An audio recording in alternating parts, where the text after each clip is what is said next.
Hello everyone, this is Mary. You may be like, hey, this isn't a stream. What is this Animal Crossing doing here? What is this video? And to that I say, hello and welcome to what may be, what might turn into an unfinished project. We'll see. I'd love to get your feedback on this as I do it, but I know a lot of people like using my streams and content in general as some pleasant background sound, and I don't mind that at all because I do that all the time. I'm the sort of person that loves me some background noise. And because of that, and the fact that I'm having a hard time just getting some streams done, and this is kind of something easy and fun and different for me to do, I'm going to be trying out a new sort of format with these videos. And so what is going to be happening is I am going to go through my high school Nanowrimo novels and read them out loud to you. So you can think of this as a podcast or audiobook with added gameplay content. Here is my super cute house. This will hopefully incentivize me to play more Animal Crossing, while also, I don't know, getting to share a little bit about myself. So the first story that we're going to be looking at today, and this is going to take a while, because for some background on NaNoWriMo, it is National Novel Writing Month. It is a month where you set the goal for yourself to write a 50,000 word novel, and I did this twice in high school. I also completed a camp NaNoWriMo, which was only 20,000 words. I think I did for that one. But they're lengthy. They're lengthy. I don't know exactly here we go. The one I'm going to be starting today is 136 pages of a Microsoft document. I don't actually know how many chapters. I don't think I ever really split this up by chapter. I don't know. We'll find out as we go. I won't read forever. But yeah, you can think of these as a live audiobook with content. I already said that. All right. I'm trying to think of any more background on this that might be necessary. I think I wrote this my sophomore year of high school. So that is about how many years ago? 4, 5, 6, 7 or 8 years ago. So it's been a while. I'd like to think that my writing has developed and gotten better, but I actually don't write that much. So bear in mind, a high schooler wrote this. It's not going to be amazing, but I think it'll be kind of fun to go through. So here we go with chapter 1 of For I Am the Moon. Two girls sat together on the deck of a boat. Rough start. Two girls sat together on the deck of a boat. The cold air bit at their pale cheeks. They were very similar, both with small dark eyes and black thick hair. The smaller of the two was resting her head against the other and had closed her eyes. The taller one was staring out at the choppy waves. This was the furthest they'd ever been from home. Their father had been infected by the plague that had... Oh no, I forgot that there was a plague involved. The timing. Okay. The father had been infected by the plague that had spread quickly through the country. People were no longer allowed to leave without undergoing various medical procedures that ensured that the disease would be contained. Healthy teens and children were being pulled from their schools and homes. They would be treated, or they would be tested, and if found healthy, put on ships to be taken to a safe place. They were never very exact about it. Even parents weren't informed of their children's whereabouts. Just one tearful goodbye, and then they were gone. The smaller of the two girls shifted, pulling the dirty blanket up so it covered her shoulders. She looked up at the taller girl, her sister, and watched her stare out at the waves. Loon? Yeah? The taller girl, Loon, broke her gaze and looked down at the smaller girl instead. Will we ever go home? I don't think so. Will Ma and Pa be okay? I hope so. They both looked out at the unfamiliar sea. Neither had been on a boat before. Sometimes on a sunny day they would sneak out of class and swim in a pond that was near the small school, but that was long ago. Neither was very good at swimming. This was not their environment, and both wished to be back on land. How much longer, you think? I don't know. Moon brushed the bangs out of her eyes. We've only been here for a day, and even if this boat is as fast as they say, I'm still pretty sure we're far away from where we're headed. It likely won't be a week until we reach land again. Well, I don't like this at all. The smaller girl said. Shine, where are you going? Somewhere that isn't here. I just hate sitting and waiting. Loon watched her younger sister, Shine, walk down the steps onto the ship. The wind was cold, and the sky was growing gray, but Loon didn't want to go back down. She hated the ship, hated the people who took her away, and hated the other people who were there on the ship. She momentarily considered hating everyone and everything, but shook the idea from her mind. Negative thoughts won't get me anywhere, she thought, brushing her bangs yet again from her eyes, but to no avail. Shine walked through the swaying hall. She stopped and looked quietly into her room, where her and her sister shared. She stopped and looked quietly into the room her and her sister were sharing with two other girls. Both the girls were laying on their small beds. Shine had attempted to talk to them earlier, but neither were willing to talk. One had gotten badly sick on the first night, and the other had cried herself to sleep. Loon and Shine were the only siblings on the ship, and Shine found a great comfort in having Loon there with her. The thought of her being alone on the ship was unbearable. Continuing on down the hall, she found an empty study. It was messy, with books scattered over the expensive-looking wood desk, and photos haphazardly tacked onto the board on the wall. Shine studied these photos, some black and white like her mom's old album, and others in vivid color. There was one of a young lady with a burly sailor in front of a grand-looking ship. Another was a colorful photo of a family sitting together at a table with paper crowns on their heads. She looked down at the books. Most were just about sailing, something that couldn't interest Shine less. However, one was thin and had a dark purple cover. It interested her. However, upon opening it, she found that she couldn't read any of the words. Instead, she looked at the pictures. They were highly detailed and depicted scenes of fairies and elves and all sorts of creatures. One of them was very strange to Shine, a girl with large black wings like a raven. The door burst open, and Shine jumped, dropping the book. A stubby man with a warm face had entered, very annoyed with Shine. "What are you doing here?" he asked with a gruff voice. "Not stealing, are you? I cut off your fingers for that." No, I was just looking around." Sure. "Then what's this?" He picked up the book off the ground. I don't know, I was just looking at it." Shine felt the blood rushing to her cheeks. Her cheeks were turning red. "Just a bunch of fairy tales. What do you want with this?" "Nothing, I was just looking at the pictures." "Huh? Mighty fine, aren't they? Got this from a cousin of mine." He proudly flipped through the pages as though he had drawn them himself. Could I ask you something?" "What?" He didn't look up from the book. "What is this story about?" She turned to the page with the one with the picture of the girl with the wings. "Oh, that's a good one. It's about the demons." Demons? Shine thought. Of the monsters her father and mother warned her about when she was little. "Yeah, little beasts they are. Can look like anything from a cat to an old man. This one, though," he pointed his finger down at the picture, "is a very strange, rare sort of demon." "How so?" "Well, you see how it's got all the feathers on its wings? Well, if you find this demon's feathers, it's dead lucky. You find all sorts of treasure and have a safe trip home and all." "Has anyone ever found one?" "Some have, but they never tell anybody if they were smart. People would come around trying to steal it, so they hide it away, and I bet they just would pass them on to their kids and give them luck to them." The old man smiled down at the pictures, as though he was imagining himself with one of the feathers. "Where would you find this demon?" "Like I'd know. If I did, I'd have got me my own feather, and I wouldn't be sailing you young'uns out." He turned to her, and seemed to remember what he originally came in for. "Now, I know you didn't mean no harm, but this ain't a place for you. It's time for you to get going." He shooed Shine out of the room, but gave her the book. "If it'll keep you out of trouble," he had said. Shine walked back down the hall, imagining her riches and luck if she could find such a feather. But then her sister's voice entered her mind. "That's just a fairy tale. It's not real." Loon was always serious, never wanting to joke around or play. She wouldn't believe in a fairy if it fit her on the nose. Shine walked back to her room. The girls had finally left, likely to get some fresh air, Shine thought. She curled up on her bed and looked again through the pages of the book, letting her mind float away from reality. The boat rocked as she imagined herself as a fairy, with delicate fluttering wings, flying through a beautiful forest without a care in the world.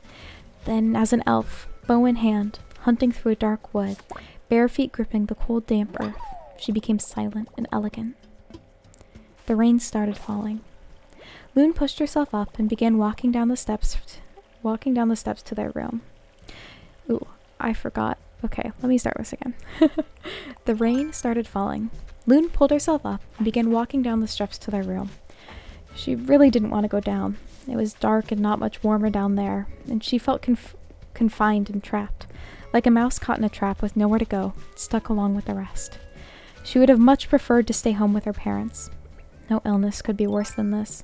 Nothing can be worse than being sent away from everything you ever knew. She came up the room and found Shine asleep on her bed. Her arms were wrapped around a small book. Loon smiled. At least Shine was going to enjoy her time, always reading or playing around. She was smart, no doubt, but spent far too much time in an imaginary world than actually doing any work. They were opposites in a way, Loon valuing work and Shine valuing play, but none of that seemed to matter much anymore. Loon climbed into her bunk and lay, looking at the ceiling. She could hear the pattering of rain against the small window and the soft breathing of her younger sister. The rocking of the boat comforted her, and she closed her eyes. She wouldn't let herself sleep, or more, she couldn't fall asleep. She was scared of what would come of her and her sister. Where could they go once they got to land? Would anybody help them? She turned to her side. Where were we going anyways? Far away was her only guess. Far away with strange people and strange languages. She knew inside that she would never see her family again. Never again would she see her teacher who had the funny hat, or the man who sat at the food stand near her house. Her pet cat would have to go on without her, not like it really needed her anyways. She remembered how happy she was when she got it, before everything went bad, before the illness came. Loon closed her eyes once again and allowed the gentle rock of the boat to lull her to sleep. She dreamt of her home, of the classroom, and of the days when everything was all okay. Shine had already left once Loon woke up. The rain was pounding against the small window, and the ship rocked uneasily. Loon left the room and began heading down to the hall to the small onboard dining room. It held one table with built-in seats surrounding it. Because of its small size, only a few people could eat at any time. Loon sat down at the table alongside Shine. They made themselves peanut butter and jelly sandwiches. All they had to eat was simple foods. There were two other teens at the table. First, a tall, slim boy with tan skin and neat dark hair. Second, a curvy girl with pale skin and short black hair. They all ate together in silence. So, Shine tried to make a So? Why is this so hard for me? So, Shine made a try at conversation. How did y'all sleep? Alright. Loon wasn't feeling chatty. I had a dream. What of? I turned into a bird. That's odd. No, it was nice. I flew back home. The room filled with silence once again. The curvy girl finished eating and left the room. Shine tried again. So, she turned to the boy. What's your name? Oh, the boy seemed surprised that someone was talking to him. My name's Kim. You're from the coast, aren't you? How can you tell? Your skin looks like my uncle's, and he lived on the coast. The boy seemed interested. What was his name? I don't really remember. I haven't seen him in a really long time, and... June, Loon interrupted. His name was June. Oh, I don't know anyone named June. That's fine, Shine reassured. Well, my name is Shine, and this is my older sister, Loon. Kim and Loon nodded at each other. The three made small talk about their families and school, just simple things, for some time. Eventually, Loon excused himself, and Shine followed. They both walked up to the deck and took cover from the rain in an overhang. They sat and looked out over the choppy waves and gray sky. Kim is nice, Shine said as she pulled the old blanket out of her small backpack. He is, I guess. He's cute, too. Loon turned to look at her sister. You like him, don't you? Shine's pale cheeks turned pink, and then red. A bit, she shyly replied. You're silly, you've just met him. You're silly. You're the most silly. Everything about you is silly. Oh, shut it. They watched the dark sea in silence. The waves crashed over each other, and the wind blew mist in the girls' faces.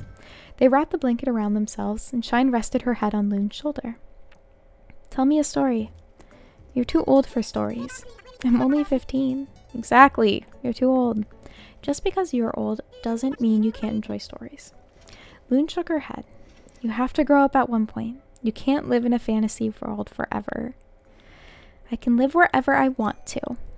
You wish. I do, thought Shine. I wish I could be back home and living with Ma and Pa. Now here's the rain. Not on the rain, on an old cold boat. She closed her eyes. I wish I was a bird like in my dream. I could fly away from everything I don't like. Nothing could hurt me or make me sad, and I could always be where I wanted to be. You have to face your fears, or you'll never learn to grow. Is that why you're so short? Oh, be quiet. The rain began to pour down, and the wind picked up and became harsh in their faces. They stood and ran from their cover back under the boat. They went into their room and changed into some drier clothes. Lun wished that she could take a bath, but they didn't have any hot water on the boat, and all the water was salt water anyways. She pulled her hair back into a bun and sat on her sister's bunk, braiding her long hair. The waves rocked back and forth, and Lun felt uneasy about it. This must be a pretty bad storm. I wonder if the captain will have to stop the ship. I saw the captain yesterday. Odd fellow. How so? Well, he's got a thick accent and looks too old for his own good. Like Grandpa? Kinda, but he's got a white beard, and his arms look strong. Loon looked over Shine and noticed she was holding the small purple book. I've meant to ask, where did you get that book? The captain gave it to me. Why? Well, Shine looked down embarrassed. I was looking around his study and... You got caught?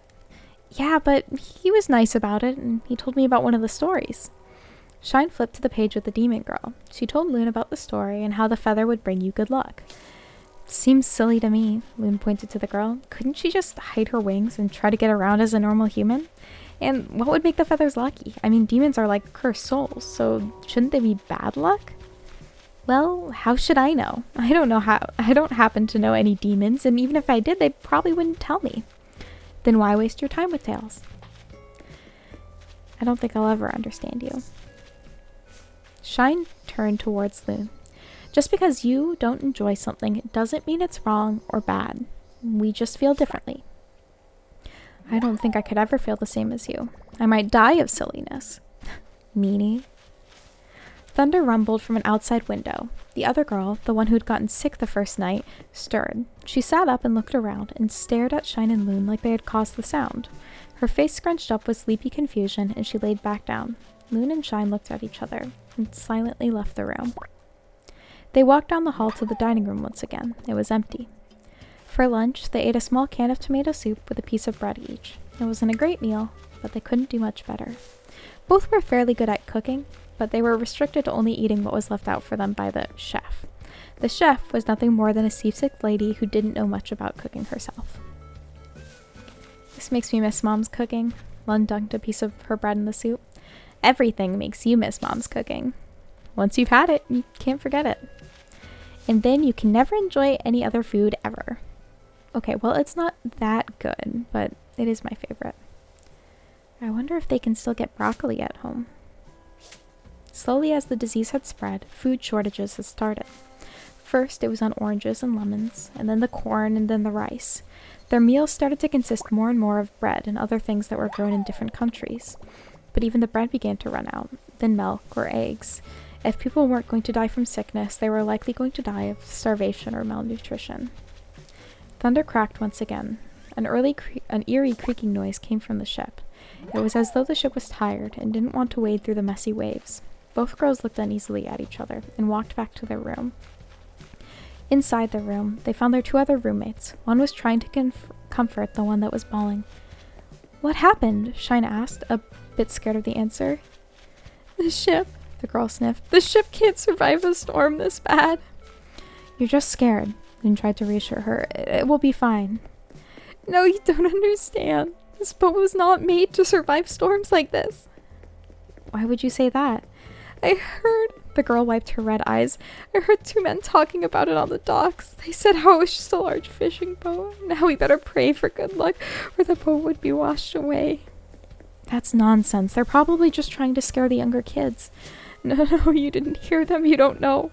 The ship is old. It will not last in a powerful storm. I'm sure it will all be fine. Thunder interrupted her. All the girls turned their heads to the window. Lightning created slashes through the gray sky and pouring rain. The weeping girl laid back on her bed. I think it's time for me to just give up. She curled up and turned away from the other three. Lynn began packing up her bag. She fit as much as she could into the backpack. Shine followed her lead, stuffing the purple book and various pieces of clothing into a bag. Where are you going? The other girl asked. Up. I'm not going to allow myself to be trapped down here like a rat. Perhaps I could swim to an island or... Lynn's voice traveled off. She knew she couldn't survive if the ship went down. Shine and her both. Nonetheless, she began to head out to the hall. Wait, but you might fall off the deck. I'll be fine. I hope. Stay down here. You said that was nonsense. Loon looked back at her, not knowing what to do anymore. I don't think I have any better option right now. She turned back and headed up the hall into the stairs, Shine trailing behind her. As soon as they opened the door to the stairs, the wind almost knocked her over. She fought her way up the stairs, the rain pounding on her head and the cold air stinging her face. Loon and Shine huddled under the overhang again. The ship began to creak and strain under the powerful waves and wind. Cracks came from underneath the girls. Kim came out from underneath and stood with them. Slowly, more and more of the teens walked above and joined them.